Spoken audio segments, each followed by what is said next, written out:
Welcome, everyone. We are in the third week of Run It Back. So obviously, I'm Menelik Fernandez.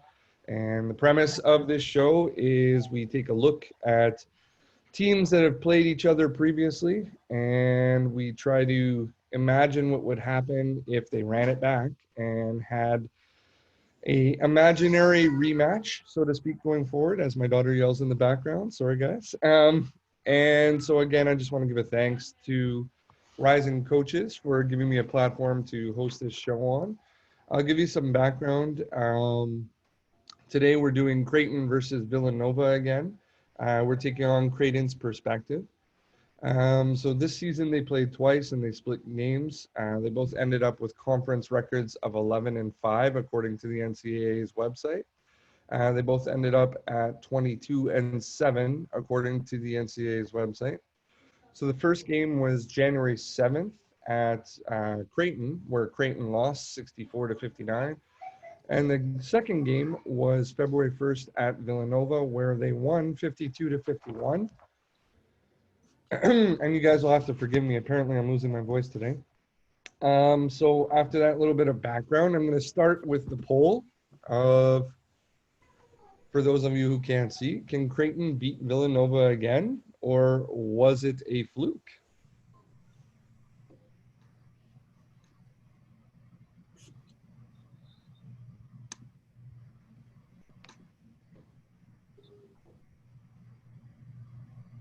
All right, so we've got 80% yes and 20% unsure.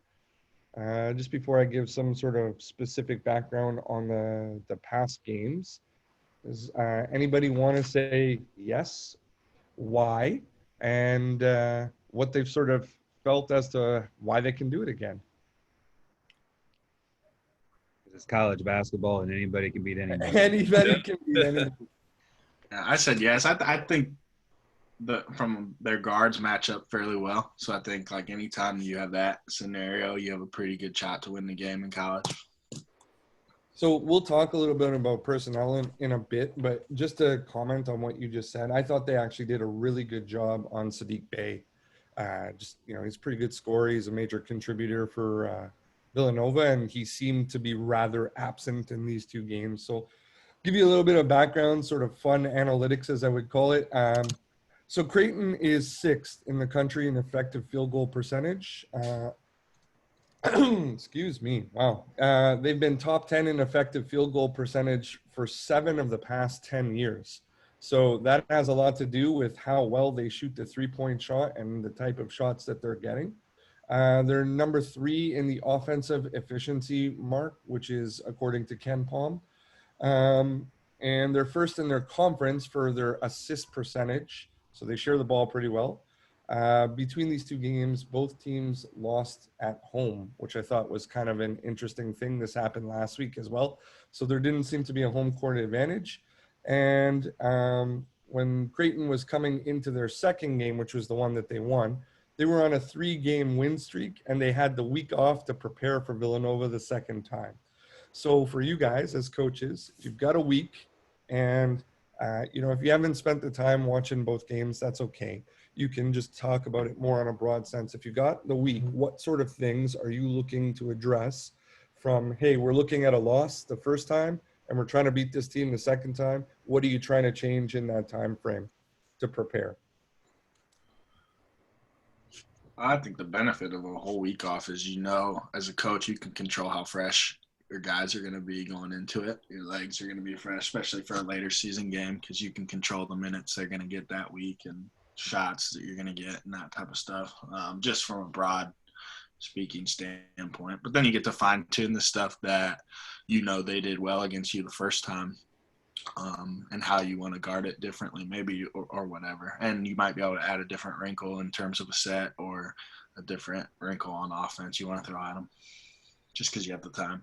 Yeah. So, sorry, John, if you're going to jump in, go ahead. But what I was going to say real quick is that Brant really hit the nail on the head, so to speak, for Creighton specifically, because they have the week off. Creighton only uses 6 players predominantly. So those 6 players play like that starting lineup plays 27% of all of their lineups. So more than one quarter of the time, it's the starting lineups that's going to be on the floor. And we're not talking specifically for that game. We're talking the entire season. What were you about to say there, John? Sorry. No, you have a successful game plan because you won the prior game. So you have that momentum going into your third game. And, just, as we mentioned last week with Oklahoma and Texas, I like to look at how they do the last 10 games. And you can see that Villanova won, I think 4 out of 5, but they were close games. And Creighton only lost to St. John's. And I'm a king of excuses. It was a Sunday morning game at noon. So I think we can give them the benefit of the doubt. Probably not, but I just think you use that as your momentum. You have a successful game plan in place. Yes, you'll see adjustments, but I think you can feel a little bit better than you would if it was the first game. We actually had this here. We played McNeese a second time, got beat at our place, and then we turned around. I think it was 5 days later and played them in the conference tournament at neutral. So we beat them at their place. They beat us here. And then we played them neutral 5 days later. And I think the one thing that I learned was it was like a motivating fact. Like our coach uses it as like a motivating factor because we lost, right? Like it's a little bit different, I think, if you lose. But like going into the conference tournament, I mean, that's like a new season. So like we use it to like refresh, but like we watched film almost every day on like the loss, and then what we did was it was like, I think it was like 2 days where we like just focused on things that we did when we got beat here at home and like just how much harder they played than us and everything like that. And then we spent 2 days leading up to the game, like showing like, hey, here's the positives of the first time we played them and get the guys, built back up. Like, hey, we kicked their ass at home or at their place. Like we went up there and beat the living tar out of them. Like we can do that again. So I think doing those two things, like, showing all the negatives and really motivating them, but then like backing off and going back into like the positive on the backside of it. When we went into the game, our guys were not only motivated, but they were confident as well. So it was like a combination. I think the mental side of it in that long break is the most important thing. And I agree with Brant too. Like getting those guys getting those guys healthy too. Like you take that time to kind of get rested up a little bit and you have control over that a little bit. But I think the mental state of it all, especially going into a conference tournament, is like the biggest thing. And playing those guys back to back, I think was huge. In that little break there. And we focused a lot on skill development too, to be honest with you. Like we did a lot of shooting, like just get guys shots because it's like easy on their knees, easy on their bodies. Like they're not beating up each other, but they're also like touching the ball. And then like guys that are in funks or something like that, like maybe that breaks them out of shooting slumps and stuff like that. And, just keeps guys touching the ball. But I just think mental state's so important. So as coaches, I'm noticing the more that I'm doing this, a lot of the teams at the Division I level don't play a lot of depth. And that's sort of like the narrative that I'm talking about this week with this particular rematch going forward. So as coaches, in this scenario, Creighton lost the first game. They won the second game. A big part of the reason that they won the second game was they had somebody show up off of the bench, give them some point production. If you're approaching a third game, what kinds of things are you doing with your deeper bench, et cetera, to try and get them mentally prepared for the game? Like, hey, we're going to need you to contribute here. And B, to sort of like touch on the skill set. Like, is it just light for them as well in terms of shooting? Or are you doing some extra stuff of maybe going through some video with them saying like, hey, typically you don't focus on this matchup or whatever, but you're going to come in and you're going to play 20 minutes, et cetera. And we need you to be able to attack this particular person. What would you guys be doing? And just fun fact. So like Creighton's bench is actually 343rd in overall minutes in the NCAA Division I. So like their bench is a big significant difference in these teams, in Creighton being able to beat Villanova a second time or a third time, excuse me. We would do things too where it's like if guys played more than like a certain amount of minutes, like they're not doing much like that week. Like they're doing less than the guys that like guys that aren't playing as much. Maybe they're like doing like they're doing extra workouts. They're spending an hour on the floor, stuff like that. To like, because especially you're going to the conference tournament, right? Like you're going to play 5 games in 5 days, 4 games in 4 days. Like you're going to need a bench eventually, right? Like you're going to need some of those guys to maybe play some minutes. So like we would, and this is everywhere I've been. We've been like, guys that don't play a certain amount of minutes, like, and everybody's different. Like here, it's like if you don't play 15 minutes or more, like during those days, like you did a full on workout every day to like try to get better and try to stay ready, like stay in shape, basically, like play 2-on-2 full court, stuff like that. And then the guys that played more than 15 minutes, like, hey, you're in the training room on the Normatec, like you're getting your legs back under you type thing, and then shooting free throws and maybe some spot up jump shots. Like we're not trying to like beat you up because those 6 guys are going to play 25 minutes a game or whatever for 5 straight days. The other guys, like we're just trying to get you to play 5 to like give those dudes a blow. So that's kind of how we manage that a little bit here. And I think that's probably a little like, you gotta, and it's a fine balance of like, you gotta keep like the guys like engaged that like aren't playing as much. You gotta keep them engaged mentally and then like physically keep them in shape. But you also, on the backside of it, you got to keep the guys that do play a ton, like you got to keep them fresh, but you also got to keep them like they can't go into a conference tournament game not even touch a ball for 5 days or 4 days or whatever it is. So it's like you got to find that balance. So like a lot of the science that I've explored on practice planning has always talked about like rate of perceived exertion and like overall workload.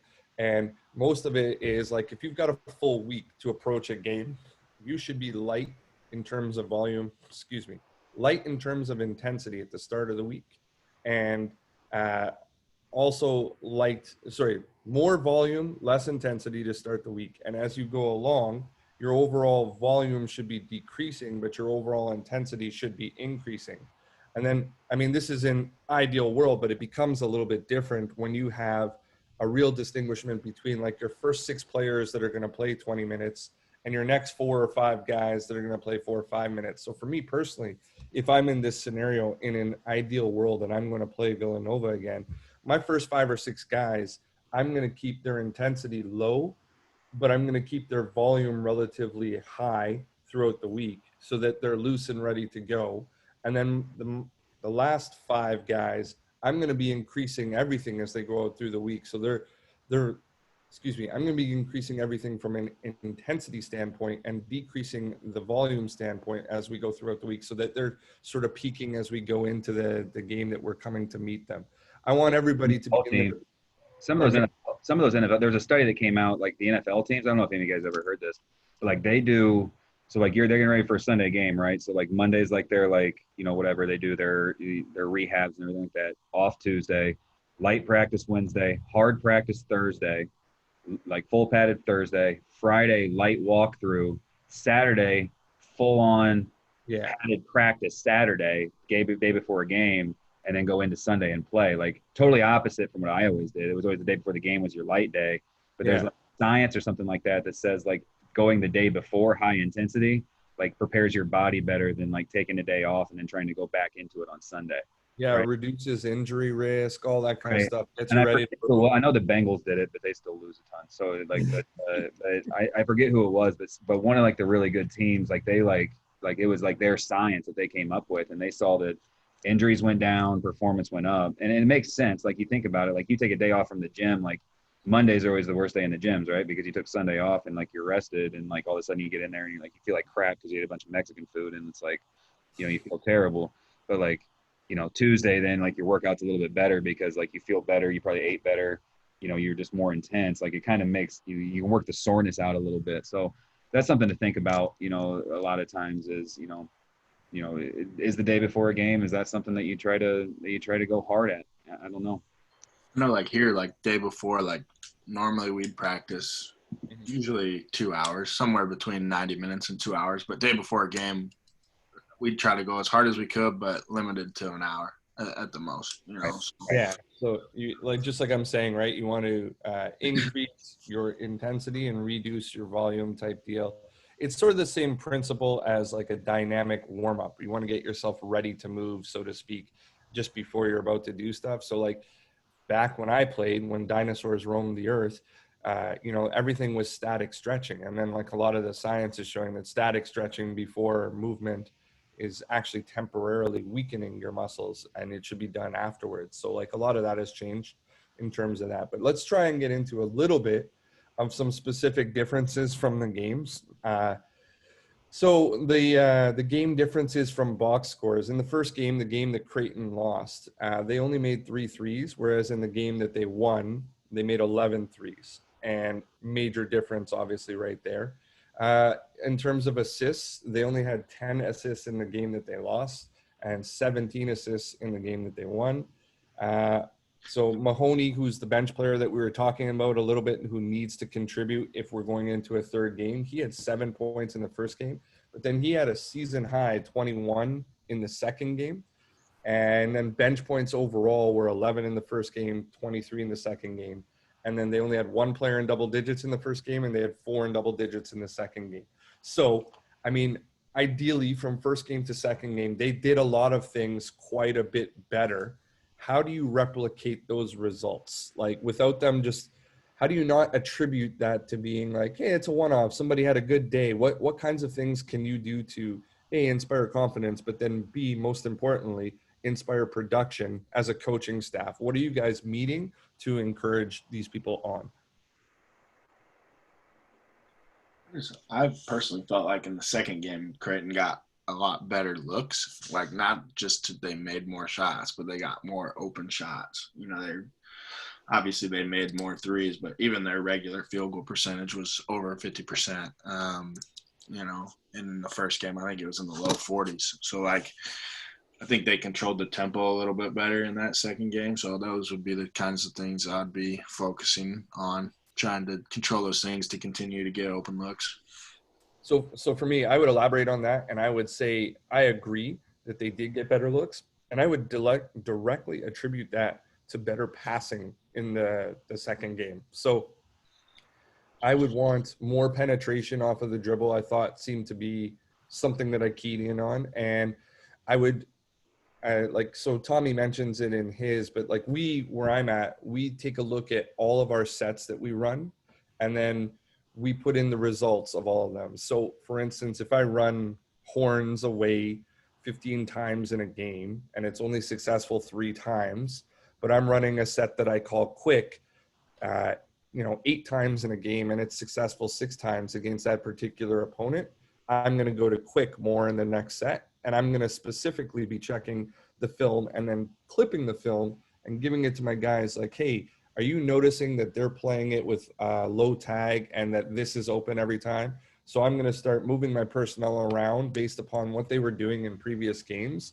And if I see an in-game adjustment, I'm going to try to stick with the set that's working as much as possible until it stops working. And I know we've sort of talked about people's theory here before about sticking with something until it stops working. But I'm going to go with my 2 or 3 sets from the sample size that I have as much as possible until they start counteracting that and then seeing how they're playing things. So like my first set of the game, I'm probably going to go to something that I ran a lot, and I'm going to see if they're going to play it the same way they did before. Are they going to change or no? And if it's no, then, hey, man, you're going to have a 20-point game today. That's what's going to happen. And I'm going to keep going at it until you start missing. What about the assist number overall, the big difference there? Do you think that when you guys watch this or when you guys look at it, do you think that assist is something that is controllable, or do you think that's just guys not making shots, so to speak? I think usually when you see a large number of made threes, like you do in the box score 11, usually when you make 11 threes, you're going to have a decent number of assists. Yeah, for sure. But like I think it's attributed some at least to their better looks. Like you said, they got more. I thought at least they got more paint touch kickouts in the second game, which led to those made threes. So I'm going to push the NABC to really have hockey assists be a thing in college and like basketball. Like I think like that's like I think hockey assists are more important than like regular assists, because like regular assists you're like so dependent on the guy hitting the shot. Like, but like how many one mores like do guys get? Like they never get credit for, but it's like that's the play that actually went. Like that's the play that actually made the play, right? Like yeah, that should be. I think that should actually be it. Like, and I'm not even kidding. Like that should be a stat. Like I brought it up in our assistant coaches meeting the other day, the NAB assistant coaches meeting. Like they were like, "Is there anything off the wall?" I was like, "Yeah, it's a hockey assist." Like they like, and they kind of laughed, but I was like, it should be. Like that should be a stat. Like we actually stat that when I was at Cleveland State. Hockey assist was one of our stats that we like went back after the game and did, because I think it's just like, you know, that's the most unselfish play in basketball, right? Because you know that you're not getting like, you know that you're not getting a stat for it, but you're just making the right play. So like, as far as like assist numbers, like I think assist numbers are skewed a little bit because it's so dependent on it. Like it's not dependent on you, right? Like you can make the perfect play, but like that guy's got to hit the shot. Like, and you throw it out and that guy, you know, throws up a brick, or like that guy fumbles the ball out of bounds. Like, And like I think like sometimes like we attribute turnovers to the wrong people too, right? Like I throw a good pass and like big dummy like drops it out of bounds. Like it's like, what am I supposed to do? So it's like I think those two stats, like you have to control those, I think, a little bit different as a stat. Like I know that we do here. Like we don't, like when we look at assists and turnovers, like we look at them more subjectively, like as far as like we're, hey, like you threw a good pass, like, and he just missed the shot, like we might give you an assist anyway type thing, just because it was like a great pass. And like in our minds, like that's an assist. Right. So I got a question specifically about that, just because you've brought the topic up or whatever. First of all, I think screen assist should be statted at the college level as well, but I mean that would require massive education of the people who do stats, and the implementation would be difficult. But I think it should be there as well. But the question I had, and I've heard this, and I don't know if this is true or not because it's not in Canada, but is it true that an assist is not an assist in the NCAA if you take a dribble after receiving the pass? Correct. See, Well, that's it depends. Like, Depends on the statter. right. Yeah. He's like dribbling, or like if he has to create his own shot on dribble, maybe. Like, but like if it's just like if he's running into it, like as you pass it to him, like you might give him an assist. Like if a guy like you're dribbling in, say, like, and you're kicking out to a guy, and like he's already like in a running motion catching the dribble into a shot, like you might give him an assist on that. But like if he catches and has to pump fake and beat a guy for a dribble, like that's not an assist. That's interesting. So for us, it's in FIBA, it's anything that directly leads to a score. So like if we're in transition and I throw you a 30-foot pass and you take 2 dribbles to get to the rim and dunk it or lay it in or whatever, I would still get an assist for that. So I'm wondering how much. That's why your stats are all skewed up there. And that's why whenever I go to recruit it's not up there, man. It's FIBA. It's literally the rest of the world. Like international dudes all have, like, you look at them, it's like 19 assists. Like there's only like 18 made field goals. How do y'all have 19 assists? I think here, if you threw it ahead on the break and they took 1 dribble for a layup, you probably still get an assist. You probably still get it. So like it's not a definitive rule that as soon as it hits the ground, it's just kind of up to the interpretation of the statter. Yeah, I mean, that's why I think you see, like, especially in small college, you see a disparity of, like, some dudes will average, like, 10 assists at home and 5 on the road because their home statter is really generous with the stat. Yeah, like, so when I was in our university league, I remember the guy that did the stats at Brock University was tremendously generous with assists. It was like, wow, we got assists on 90% of our made field goals here. This is crazy. I love playing at Brock. It's fantastic.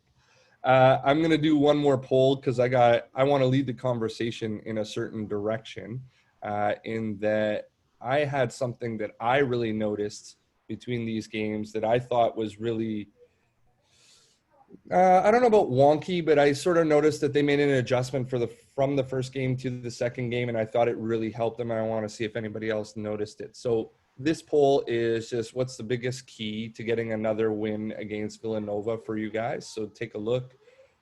So for those who are watching this at a later time, the choices are 3-point shooting, depth, needing more from the bench, sharing the ball, shot selection, too many coverages defensively, other, asking to explain, and unsure. So if you guys want to jump in and give me your opinion, I'm going to explore it a little bit with you.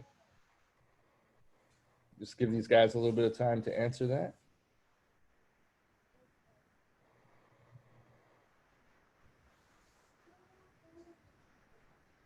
Before.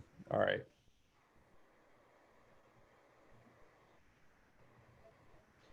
So we got 40%. All right, Adam. Feed Mahoney. 3-point shooting and shot selection were actually tied. And then depth and needing more from the bench was 20% of the answers, which is really, really interesting. So I'll share this with you guys so you can take a look at it. I thought, and we got Dennis jumping in here. I thought something that was really a big difference between the games was the varied coverages defensively that Creighton was playing in the first game. So I counted something like, might have been 7 or 8 different screen coverages. And I'm just going to share real quick. I just put together a little bit of video on it. And give me a thumbs up if we can see my screen, please, and thank you. Anybody? Yeah, awesome. So we got the screen coverage is here, and this is all first game. And are we good with this size, or should I maximize it? Good with it? All right. Just, I can see my clips there. So there's a hard hedge and switch in here. Let me turn my volume down, please. And then they go a little farther into the clip, and let's get to the switch. Where was the switch? And we're switching here. So we got two coverages, same play. This is first play of the game. And I understand what they're doing. Like, they're probably switching 1 through 4 and hard hedging with 5.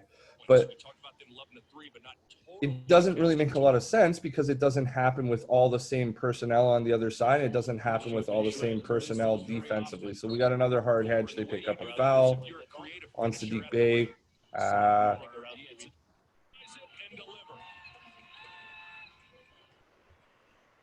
And we're hard hedging with a different 5 here. So we got 1-5 who's 6-7. We got 1-5 who's 6-5. And then they kind of ghost it. So the hedge doesn't really end up happening there. And then, hold on, we'll get into a few more. So we don't switch off ball there. And then underneath, we're fighting and trying to stay home. So, like, they end up with a better result there. Now we get into a little bit later on in the game, we're in drop and over.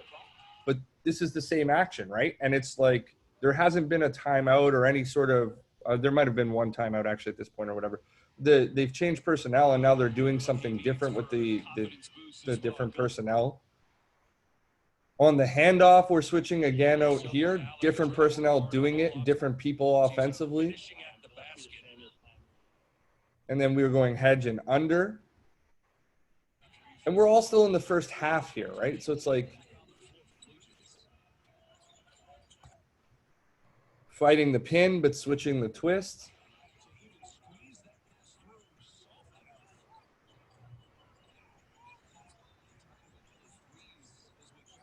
So, like, there's 3 screen coverages on this clip by itself, right? We're hard hedging up top. We fight the pin. Then we twist on the rescreen. We're fighting over top, and we're in drop. And then we'll get into this helping from strange spots in a second, but I'm going to anticipate that we have a good idea of what coaches feel about this kind of thing. But I do some of this sometimes where it's like my particular coverages are very detail oriented to who's involved in it offensively or who's involved in it defensively. What's going on, Dennis? Thanks for joining.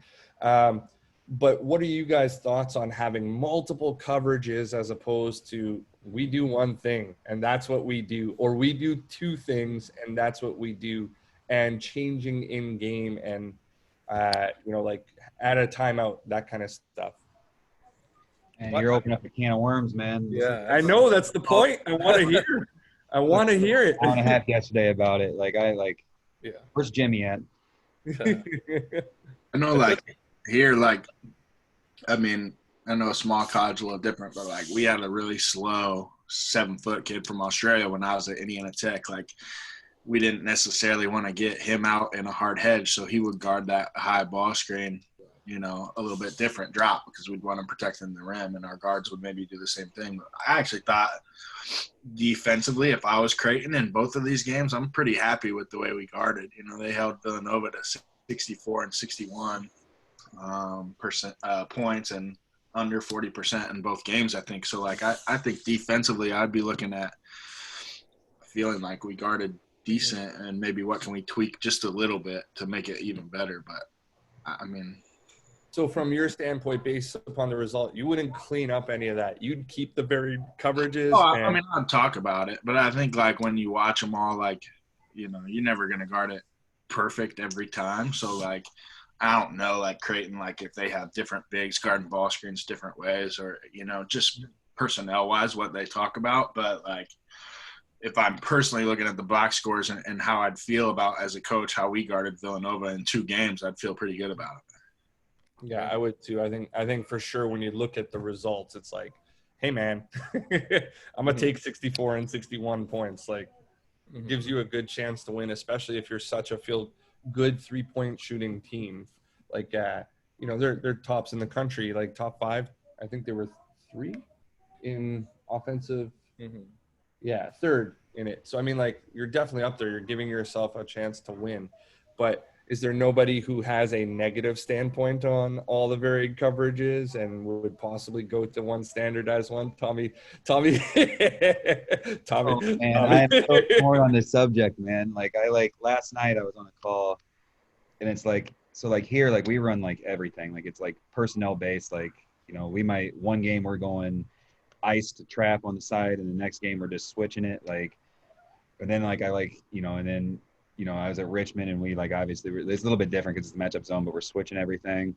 Like Cleveland State, like we were like had like 30,000 ball screen coverages, like, and everything had a color to it. Like I didn't know there were so many colors on the color wheel. Like we had like a color for everything, and now like last night I'm on a call, and like I'm like all in on Jimmy's like drop coverage for everything, and then Alvin Brooks tells me like, well, technically, the drop cover, the Bucks are the best defensive team in the NBA, and they don't drop. They're the only team in the NBA that doesn't drop coverage everything, and I'm like, now I'm mind blown. I don't know what to do. Like, Who it's doesn't? Sorry, like, did you say Boston doesn't? oh, the Bucks, I guess, like they give the up. Bucks. They're the worst 3-point defensive team in the NBA, but they're the best defensive team overall statistically in the NBA, which I don't know how that, like, I'm mind blown to that. So like I was like all in on like the drop coverage. Now I'm like questioning everything that I believe in now when it comes to ball screen coverage. But I do think that you have to, when it comes to like being multiple in your ball screen coverage, like if you're going to be multiple in it, you have to have like it's harder to have young guys do it, right? Because like they're like trying to figure out where their classes are, let alone like where like what they're doing game to game. And especially like when I was at Cleveland State, it was hard. We were a young team, and then your games are Thursday and Saturday, right? So it's like you're like one ball screen coverage on Thursday, and then all of a sudden like you're telling them on Friday to get ready for a totally new ball screen coverage on Saturday. Like they can't remember that, right? Like they're like I got confused on what hotel room I was in on Friday, trying to figure that out, like let alone like the ball screen coverage we're playing, right? So it's like I think you got to know your personnel. Your guy's smart enough, but like I'm getting more and more to the point where it's like I'm with you, Brant. Like just like being really really good at what you do, and like and like maybe you have like 2 ball screen coverages that you're great at, and then like you can make one adjustment, right? Like somebody I was talking to yesterday was like their team did 2 things. Like they like on the side they iced, and in the middle they downed it, right? And that's all they did. Like that they were great at it. But like they went into the NCAA tournament and they played Michigan, and Michigan was ghosting everything, right? So like anytime that you iced it, it was just going to really mess them up. And so like the day before the game, like they just worked really hard at like, we're just going to switch this, we're going to switch this, we're going to switch this. And they made that one adjustment, and they almost beat Michigan. Michigan hit like a shot to beat them late at the clock.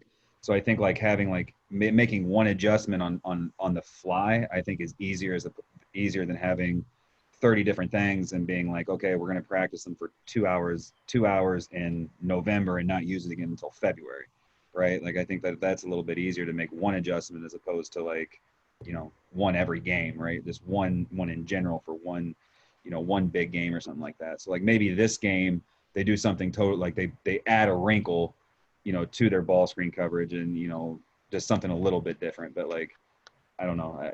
So Tommy, asking you directly, because you have the point of view on this, and here's just a fun fact. So Creighton's average age is Creighton's average experience is 1.64 years. So they're 197th in Division One in terms of where they are in terms of experience. So they're a little bit beyond middle of the pack, I'd say, right in that 45 percentile range or whatever. If you're the head coach and you're playing one style, which is like you do one thing well and maybe one counter or whatever, and you get throttled first time you meet a team, are you going to make a change for the next one, or are you going to stick with it? And if you're sticking with it, are you doing your guys justice in your opinion? I mean, I guess it depends on how I'm getting beat by it. Like, am I getting beat because like they're whatever strategically doing something against it? Like, are they doing it because their players are just better? Like, are they like, so like when I was at Richmond, for instance, like we played Miami, right, in the NIT, and kicking their ass. Like we were up like 14 with like 4 minutes left. And the last 4 minutes of the game, they like ran some stupid horn set that they came across that like I really think like one of their dudes just like messed it up and they're like, hey, that kind of looks good. Like they can't guard that. And like they went to it like 9 straight times on the floor and we couldn't fix it, right? Like we couldn't fix it fast enough. So I think like it was like teams are gonna come across something I think like beats what you do.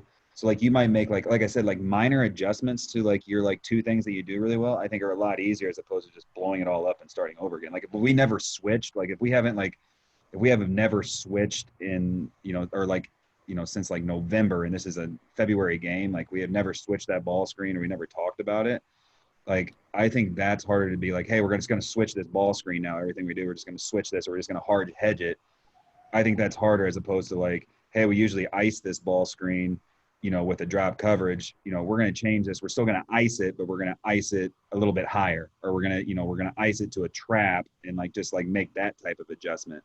Does that make sense? So like your shell of what you're doing, like I think like changing within it, right? Like so changing you're within that as opposed to just blow it changing up and changing everything, right? Like, or you can just go zone and just like figure it out. But that's what I would say. For me, like I'm at a smaller college, and then this might be similar for say like someone like Dennis or Jason who's in high school. Like we don't have all the same tools to be able to scout. So like Dennis, I don't know, what is your philosophy on ball screens? Do you play everything like one way type deal?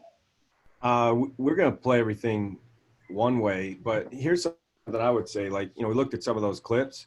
You talked about the one instance where the guy went under. If my philosophy is to go over the top, I would have been upset if that guy would have went over the top on that particular ball screen because of the angle. So right. what we teach our guys is here's what we're going to do in the general sense. But if a guy came up and they went to set a ball screen and his butt's pointing away from the basket and he's not setting that screen right and I can slide underneath and get there fast, I'm not going to stop that kid from taking advantage of their mistake. So we might not look the same way every time. Our philosophy on down screens is hit pocket and bust and then fight hard. But if some guy comes and sets a bad screen and we can slide it and go get it, we're going to do it. But I would agree with the concept of, especially I think at the high school level where we don't get to go out and pick our kids, our goal is to, here are the ways in which we're going to defend these situations. And we're going to do that as best as we can. And if we teach our kids to be anticipators instead of reactors, they'll be able to take advantage of screw ups on a ball screen. They'll be able to take advantage of a bad pin down screen or what have you. And then it might not always look the same, but this is the page we're all on and you took advantage. It didn't put us in trouble. If that makes sense. I don't know if that makes sense. It does. So for me, what I was getting at is that like, I think you have to not be afraid to coach. And sorry, I got a lot of background noise here. My daughter's being real loud. You have to not be afraid to coach, and you have to be able to make adjustments in game, et cetera. Because for me, in my experience so far, the thing that bothers me the most as being a coach is when your players look to you for an answer and you don't have anything. You're just like, I don't know. I didn't see that in scout. They're doing something new. I don't know how to play that or whatever. So you have to be able to like, hey, we've worked on this before. We've prepared. We could try. And so like this kind of brings me to where I wanted to go next was this is also defensively, and it ties into the discussion of making changes, etc. But I found that in the first game especially, Creighton was over helping a lot and helping from weird places. Like, so they were collapsing a lot of stuff and helping from weird places. And this would be something for me from game 1 to game 2, or from game 2 to the rematch that we're talking about. I would definitely clean up. I would definitely be like, hey, we have to do this differently. I think that even though we held them to, what's the average here? 61 and 64 is 125. So 100. So they're 62 and a half points, right? 62 and a half from Villanova, like Brant said, is amazing. That's great. That's good defense. Maybe we could get them to 58 if we clean this kind of stuff up. And I wouldn't be afraid to try and coach us. And I would take the responsibility if I got a worse result in the third game. But if we take a look at this, there's just some things that I was definitely noticing where it's like they're over helping and helping from strange positions. So the collapse is from both sides of the floor. So if I back this up and just kind of look at it, right? Like single side, they're tagging from the single side, but then they're also tagging from the double side with their whole guys. So they've got two guys coming to the ball. And Villanova's lifting their single side tag to bring the help away. So for me, I would probably only tag from the low man in the hole on the double side on this. I wouldn't collapse as hard. Does it kill them? No, the guy misses the shot. But over the course of time, over helping, sending too many guys to the ball. Like Villanova in both of these games didn't shoot a tremendous 3-point percentage. And I think that's ultimately why Creighton got away with the win in the second game. But like this helping from various spots drives me a little bit mad, to be honest. So if we back this up and go through it slow, this is an action that's happening quite a bit more where your guard is dribbling into the post. And for some reason they switch it. So he's helping. Do you guys keep the help there with both of them coming? Or is this a switch? Because they end up getting backdoored. So if it's a switch, like I'm scrambling, I'm taking the cut, and I'm scrambling my beaten ball defender to the help side there. And I'm showing this film. I think that's a bad rotation by them, though, that that chases that shooter out should drop into the hole and take that cut, probably. Yeah. That has to be a miscommunication, right? There's no way that both of those guys are supposed to be down there tagging, right? I would think. Yeah. So then this comes into, I would agree with you. I think that's probably just poor communication, but that's film that I'm showing. Like, we got to clean this up because they're going to run this action again where their guard is going to fake the handoff, dribble into the post, keep his dribble alive. And like, we're seeing more and more that we're starting to post to pass instead of post to score. And because we're starting to do that, we're putting better passers on the post. So it's not uncommon to see a 6'2" guard on the block now, at least in my experience, because they're such good passers. And in that scenario, the guy got bumped a little bit off of the drive line defensively. So what are we doing? If you don't feel that you're there, are you scrambling out right away and somebody's taking that cut? Or like, what is the rotation going to be? And then here, this was one. So Villanova runs a ton of this variation of a mover blocker, I'd almost call it, where it's like they've got the flare screen in the middle of the floor. And, you could call it an Iverson cut, so to speak, or whatever, but watch on the help side of the floor here. So right here is what I'm talking about. Their post player is being topside denied. Because he's being topside denied, they reverse to throw it in. But then because on the help side, they're not switching this. And these guards, in my opinion, could very easily switch this. And then this pass is more readily helped on. Does everybody see what I'm seeing there?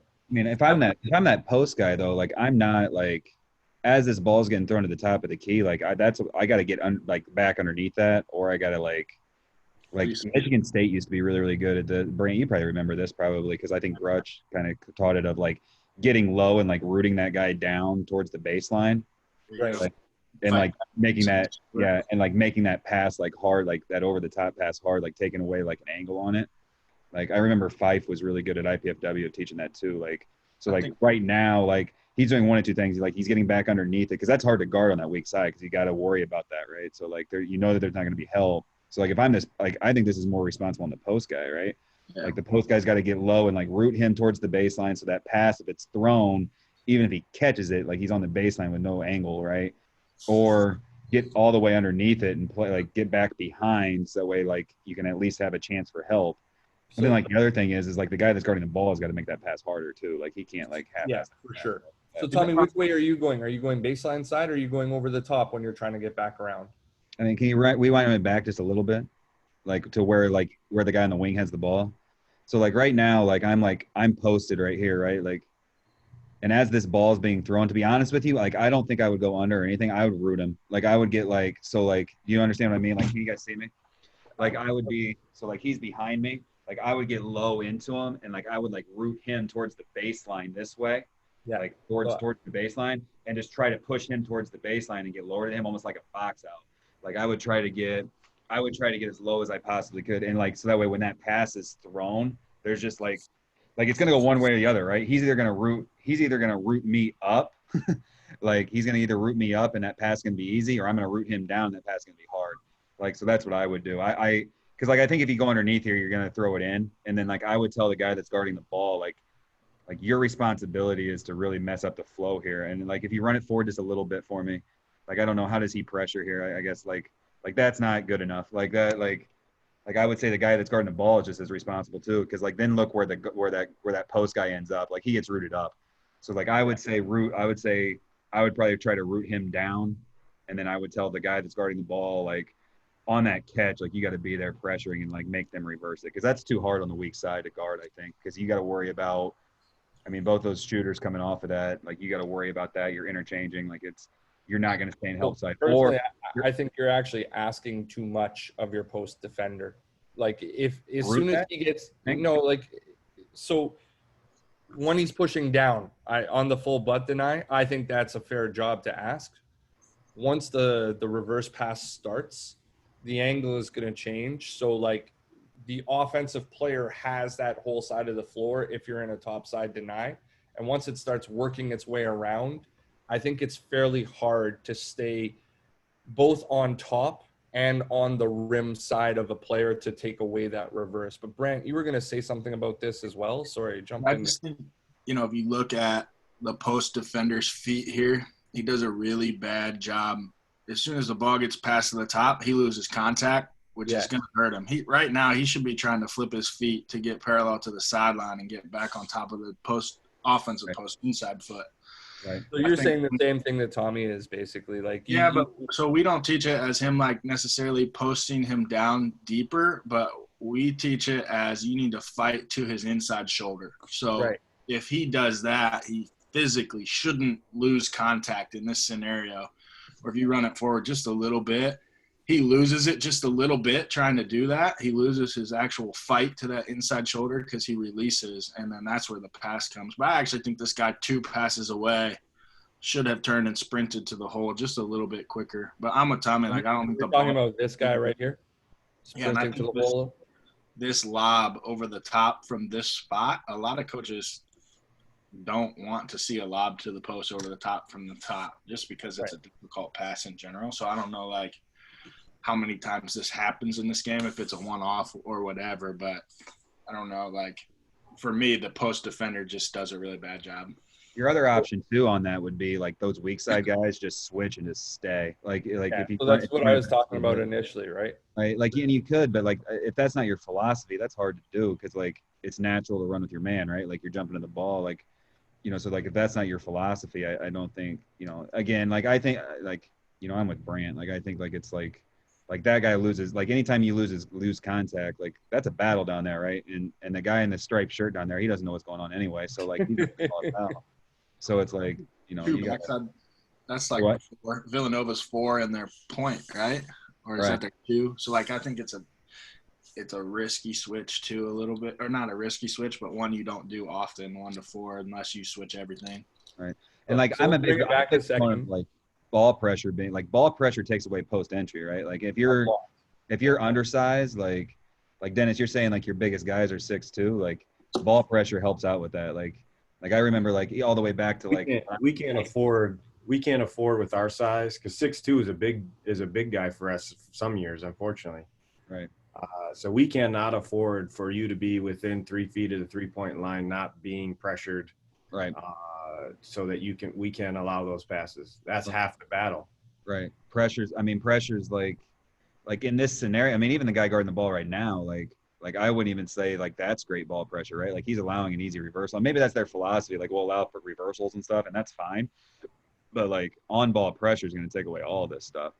But yeah, the post guy right now is at a disadvantage just because the 2 perimeter guys can't touch the ball. Right. Or are not making an effort to touch the ball. Those guys that are on the perimeter have not been forced to have to pivot away from their possible pass. Right. Those are all. Look at number 4 too. Like number 4, like he's like he's 2 passes away and he's following that guy, right? Like right. You're gonna switch Minelik. Like this guy can jump to the nail right here, and you can be really, really tight and give up a skip pass, right? Like but like again, like without knowing their philosophy, like, that's Colin Gillespie, like that's their best player, right? So it's like, maybe it was like, 4, you're locking and drilling, you're following him everywhere you're going. Like, you can't, and so at that point you can't switch, right? Because then you're switching, like you said, Brant, you're 4 onto their best player, and you don't want that. So from my philosophy, I just don't think that if you're going to full butt deny in the post, which is what they're doing here, we would play what we call front and lob. So I would bring this person right here to the hole so that this pass can't be entered. And then I would try to late recover on the other side of the floor, depending on where their shooters are. And by not switching this on the other side, like ultimately you're bringing Gillespie's defender to try and help. And then if you notice, they help from both sides on the bottom again. So this comes back to I'm never sending more than 2 to the ball. 3 to the ball, even if it's in deep paint, is too many to me against teams that can shoot, which is ultimately where the game is going, in my opinion. And again, I would agree. I don't know their philosophy on where they're helping from. I would agree that this post defender could do a better job of not getting rooted up the floor, so to speak. But I just think that the help from the various spots, like he makes that, but he could also send that to the other side of the floor for an open 3 because they're helping and they're not even in any sort of X. And there's a few more clips like this. Let me ask you something. So we kind of talked about this a little bit. I asked Tommy this question last night, I think it was, when we were talking about scouting. This, to me, like and I think it kind of goes to philosophy. We talk about what types of shots do you want to allow, because the team's going to take shots. You're never going to hold them to never shooting. They're going to shoot. So I think part of the scouting report is knowing what you're going to allow, what your philosophy is. And, I'll throw this at you. We're small, but we don't front ever. I don't want to say ever. The only time we front is if we're in a trap situation and I've told them exactly how to get in front, whether it's a baseline or a top. We don't front, because then at the end of the day, because we're small, they're at another advantage to rebound. And I can now trap or help because we didn't front. In that situation, there's no help because he was being fronted. And so I guess it's a philosophy thing. And sometimes I do things a little bit different.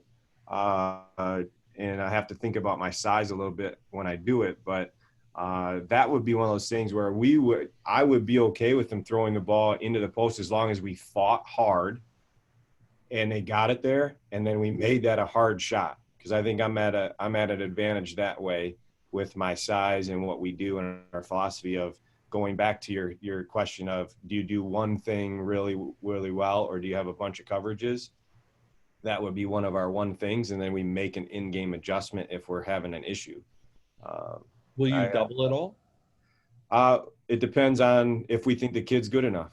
We might let a kid take a shot as long as we got pressure on him. If we're not worried about him beating us, it's just scouting stuff. All right, I'm going to speed through the last little bit that I had just in the interest of everybody's time, because Rising Coaches has got some stuff after this. So one of the questions that I had to follow up after the overhelp was, how did they do on guys like Colin Gillespie, Justin Moore, Sadiq Bey, Jermaine Samuels? So just very quickly, to Brant's point, I think they did a great job defensively. I would clean up some of those rotations and help spots. Colin Gillespie went from 24 points to 18 points. He went from making 4 threes to making 2 threes. So, I mean, that guy's a top-notch player who they did a great job on from game 1 to game 2. We would have to continue that into game 3. Justin Moore was the only person who went up in terms of points, and I think that would be one of those things, like Dennis was saying, would you live with this? What are you allowing? Because I don't think ultimately Justin Moore is one of the guys who's going to beat you. Sadiq Bey had 11 and 9 points, and I would credit Jefferson for doing a great job of guarding his yard there. And then Jermaine Samuels went from 10 to then 8 points. So basically those are points you're going to have to live with in those 2 games. And then the very last question that I was going to ask was just basically, what's the formula for success in order to get another win here? And I think a lot of the guys in here and the lady that was in here would align with this. Just basically the bench needs to show up more. They have to have a normal 3-point shooting percentage for them, where they have 3 people who shoot 38% or better. So their first game, they didn't really shoot that well. And in order to get more of those 3-point shots to fall, they need more paint touches. I would spend some practice time simplifying the defensive coverages, both screens and where help comes from. And I would spend less time worrying about particular matchups, more so worrying about those things. So I think that covers everything. Again, a big thanks to Rising Coaches for giving me the platform to continue to try this creative endeavor. And thank you for all of you guys for joining us. Really appreciate.